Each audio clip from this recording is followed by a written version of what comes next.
Ассалаумағалейкум, Америкадағы жігіт арнасына қош келдіңіздер. Бүгінгі хабарламамыз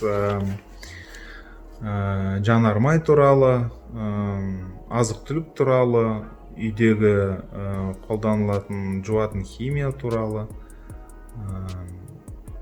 және карантинде қандай кезектер болады дүкендер, соны көрсетейін деген. Ал енді бензинге келетін болсақ, біз Қазақстанда жаңағыдай жанармай құйып алатын жерге келген кезде өзіміз енді 90-шы жылдар Совет одағының кезінде және кейін 90-шы жылдары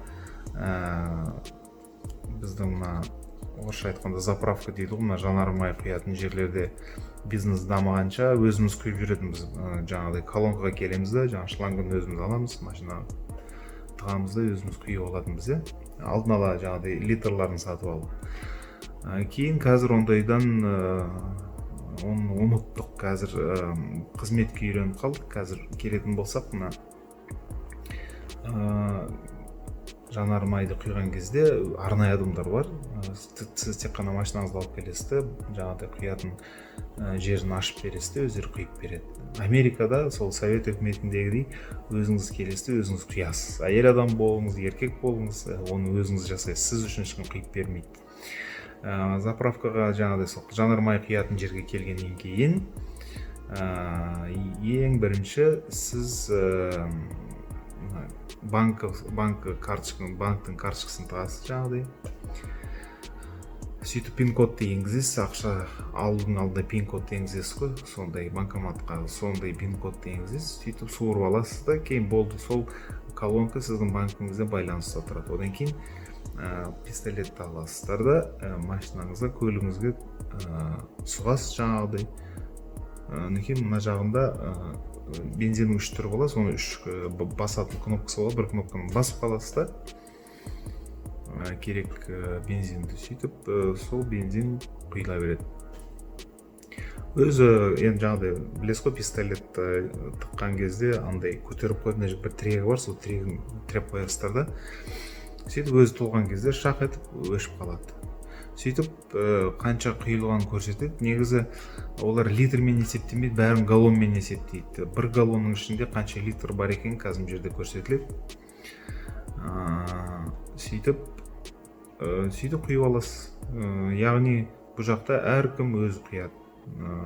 Сіз үшін ешкім қызмет жасап құйып жүрмейді. Сол жағынан бізден қалып кетіпті Америка, қуанып қалайық. Вот идет заправка. Верхние это доллары, нижние это галлоны.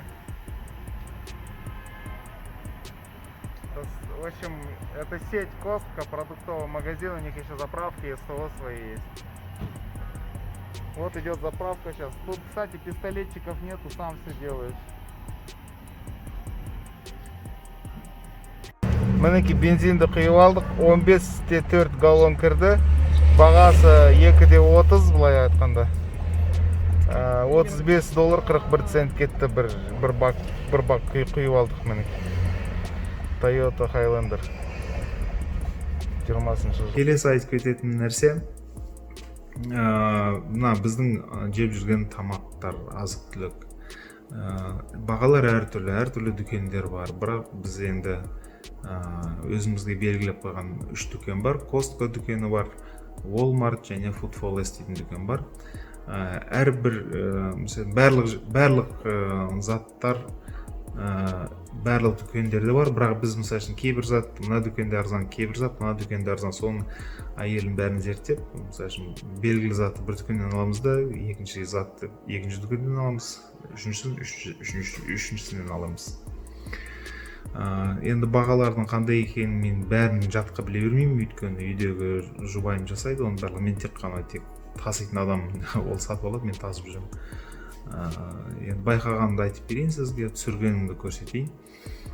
Жалпы азық-түліктің сапасы өте жоғары. Негізі оның 2 бөлігі болады. Біреусі органик дейді, ешқандай дәрі қосылмаған азық-түліктер, және дәрісі бар азық-түліктер. Ол жаңағыдай көкөніс болсын, шөп болсын, жаңағыдай оның барлығы ішінде дәрі бар болса да, бірақ мөлшері өте аз, яғни адамға зиян келмейтіндей жаңағыдай мөлшерінде салған сияқты. Біздікіде енді ешқандай бақылау жоқ, адамдар қалай өсірсе, жаңағыдай селитраны үйіп төгіп жаңағыдай өсіреді, құйып, жаңағы пиязы болсын, несі болсын, сәбіз болсын, химияны қоса береді. Ал мына жақта оны қатаң тексеретін сияқты. Етке келгенде де сондай, етті де жаңағыдай органик дейді, енді ешқандай қоспасы жоқ, яғни малға ешқандай бір дәрі бермейді. Әшейін етті, дәрі берілген етті де бөлек сатады, ол сәл арзандау болады. Біз енді сол дәрі барын алып жүрміз, ондай дәрісіздер. Кейбір кезде бірақ дәрісіздер жеңілдікпен болып қалады, сонда алып қаламыз. Болмаса жаңағыдай сиырдың етін, жаңағыдай дәрімен өсірілген сиырдың етін алып жүретін білеміз. Бірақ соның өзінде де ет таза, себебі мына Қазақстаннан біз енді ет жегіш халықпыз ғой. Қазақстанда біраз жаралар пайда болған ет үйде, сол жаралардың бәрі кете бастады. Бәрі тамақтан, судан деп ойлаймын. Яғни дәрі бар болса, біз енді қазір үнемдеп ақшаны арзанырақ азық-түлік, жаңағыдай ет, көкөністерді алғымыз келеді. Бірақ соның өзінде де дәрі бар екен білеміз ішінде, бірақ жегеннен кейін бәрібір ол сол зиянды заттардың мөлшері көп емес, адам көтеретіндей.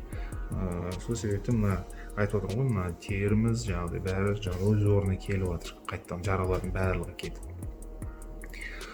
Сол азық-түлік жаңағыдай ішетін тамақ барлығы қымбаттау Қазақстанмен салыстыратын болса.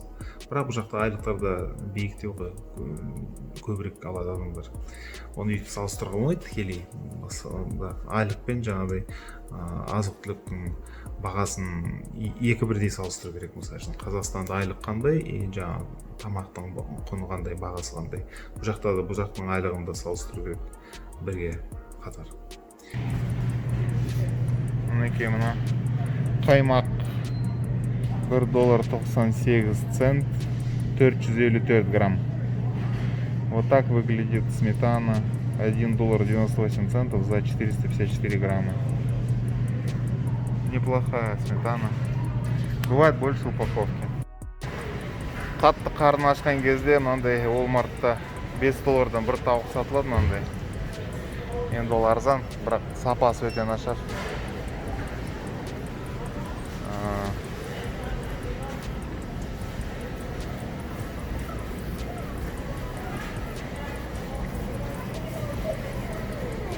Міне алмалардың бағасын көріп тұрсыз.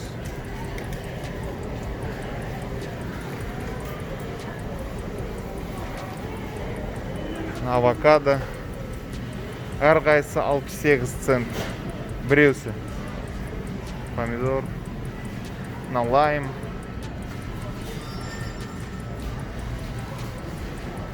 Ақ пияз. Ананастар мінекей. ИА дейтін әрқайсысы.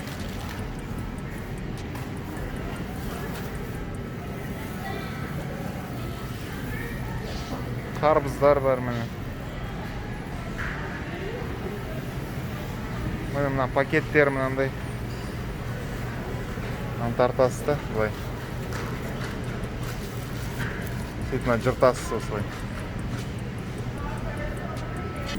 Мына сәбіз жеуге дайын.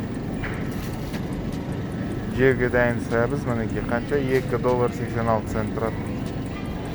Мына салаттар мінекей. Әртүрлі.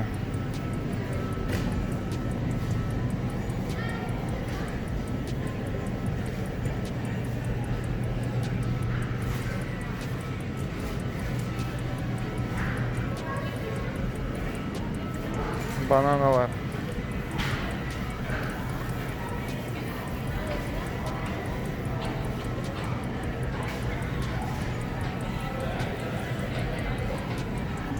Мінекей картоптың бағасы $1.28, жарты кило үшін. Бұл жақта килограмм деген жоқ. Ал міне картоп 99 цент жарты килоға. Осындай алдық үйге. Мына онша емес мынаға. Мыналар тәтті картоптар міне бағасы. Жарты кило. Мына тауықтың еттері. Мына жерде ақ еті $9.35. 2,5 килодей. Гармонлар жоқ, бәрі жоқ. Жеп жүрміз осында жақсы.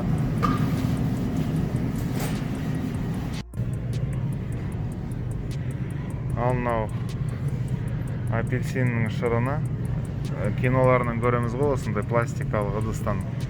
Соны құйып алады, шайып алады, біз қызғамыз ғой, дәмі қандай деп. Жақсы дәмі.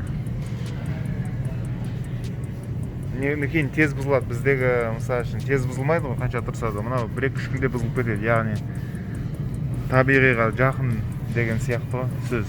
Сондай. Табиғиға жақын деген сөз.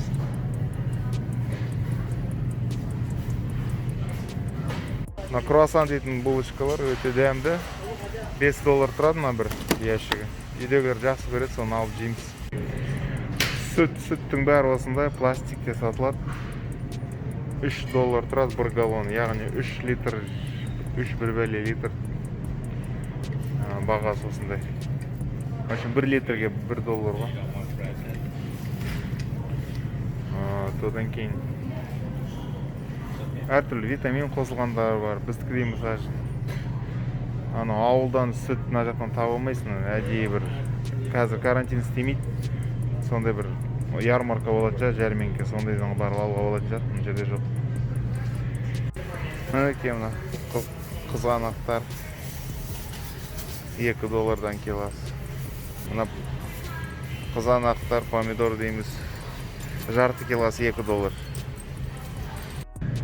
Мінекей мына май, сары май. Мына бір кішкентай несі, упаковкасы $3.96. Олар жартысы тұздалған жаңадай, тұздалған май болады. Тұздалмағанда болады. Мынандай қызанақтар арзандау, жарты келасы $1. Мұның қарбыздар дәмі өте мықты. Бір данасы $6 тұрады. Теңгеге шақсаңыз, яғни көбейтсеңіз қымбат екен түсінесіз, бірақ өте дәмді, әсіресе ауызашарға мықты болады екен. Мына пияз жарты кило 79 цент.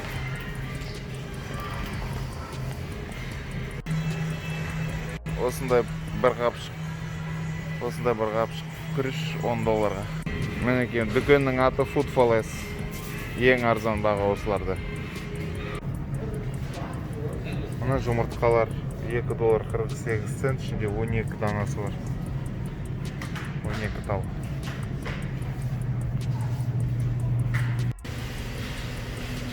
Мына Косткадағы тауық $5 тұрады. Мысалы, бір күнге жетеді 5 адам семьяға. Түсте жейміз, кешке жетеді $5 да. Әпсе қымбат па негізі. Костка дейтін дүкенде осындай үлкен тауықтар сатылады, дайын. Бір семьяға 5-6 адам семья, үлкен 5-6 адам бар семьяға 1,5 рет жеуге жетеді мынау той. $5 тұрады, $4.99. Жаңағы тауықты естіп турап, осындай бір ыдыс шығады, соны жеп отырады бәрі. Мінекей жаңағы қарбыздың түрі осындай. Ешқандай тамырлары жоқ, аққандай селитра әр нәрсені салса да ГОСТпен салады нормасымен. Сол себептен өте дәмді, ішіңізде ауырмай, жақсы сондай сапасы.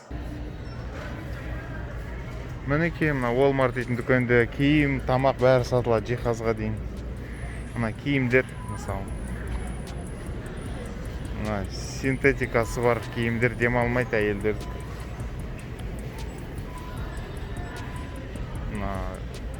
Шалбарлар үндай мақтадан жасалынған, қағаз мақта, яғни демалады натуран. Қалғандары демалмайды. Мінекей. Келесі айтып кететін нәрсе, үйге қолданатын жууға, үйді жууға, киім жууға қолданатын жаңағыдай химиялық заттар.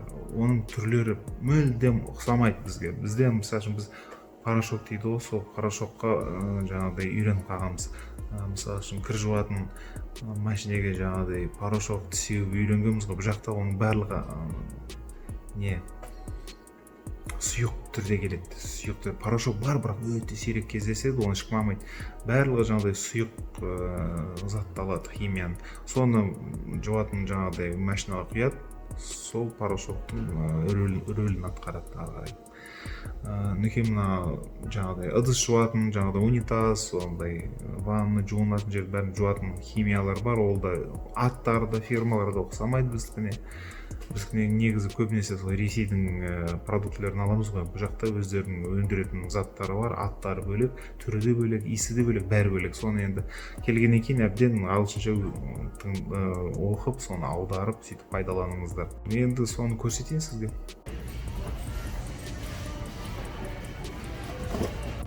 Америкада анау жуатын кір порошок жоқ негізі. Барлығы осындай сұйық зат, анау стиралкаға соны құясыз жуатын машинеге. В общем, су сияқты негізі, порошок жоқ, таппайсың. Бәрі осындай су, әртүрлі фирмалар. Осы суды сатып аласыздар, құйып жуасыздар. Сондай қызық. Сол енді одан кейін мына дүкендерде қандай кезек болғанын көрсетейін сізге. Енді заң шықты, 6 фит арақашықтық болу керек адамдарда дейді, social distancing, яғни әлеуметтік арақашықтық сақтау керек деген заң бар. Әзірде де сондай заң бар. Әрдайым маска киесіздер, сөйтіп дүкендерде әрдайым қазір жаңағыдай, әсіресе сенбі жексенбі күндері кезек болып қалады дүкеннің сыртында, ішіне кіре алмай тұрасыз. Енді бірақ тез өтеді, бірақ сонда да сондай құбылыс бар деп соны көрсеткім келеді Америкада өмірді. Міне мына кезек карантиндегі мына дүкенге, мына Walmart дейтін дүкен бар, соған кезек мінеке. Міне мына ақ жаяу жүретін адамдарға арналған зона. Қайттан айтып кетейін, мына қызыл бордюріне машинаны қойуға болмайды. Сонына кезек біздің мына әдейі белгілеп қойған адам тұратын жер. Сол жеке үйлерге арналған тауарлар болады, ана участогы барлары. Соны мына сыртта сатады, сырттан келіп аласыздар. Кейін қайда төлейтін білмеймін. Мына удобрение жерге арналған $7 тұрады. Мына жасы келген адамдарға осындай моторы бар тележкаларды мініп алады да, кемпірлер, шалдар. Сөйтіп продукт сатып алып жүреді осындай. Әрбір дүкенде бар мұндай. Ал енді әдеттегідей осы хабарламамыздың соңында менің продюсерлігімде жүрген топтың бір бейне баян тамашалаңыздар. Сау саламат болыңыздар, Америкада қазақ арнасында қалыңыздар. Жазылыңыздар, коммент жазыңыздар, лайк қойыңыздар, болмаса дизлайк қойыңыздар, кейін таратыңыздар.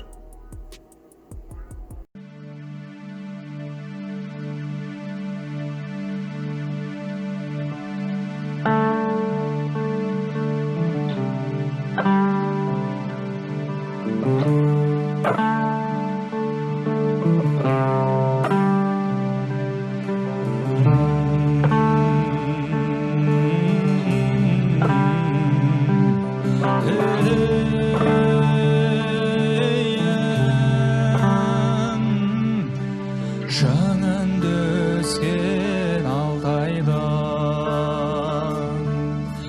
ей сен бір жанар бір көруге жүзіңді, болдым құмар дай жорғатай ақ бикеш манатай қызылдан борларай айдай сәулем заулат жай.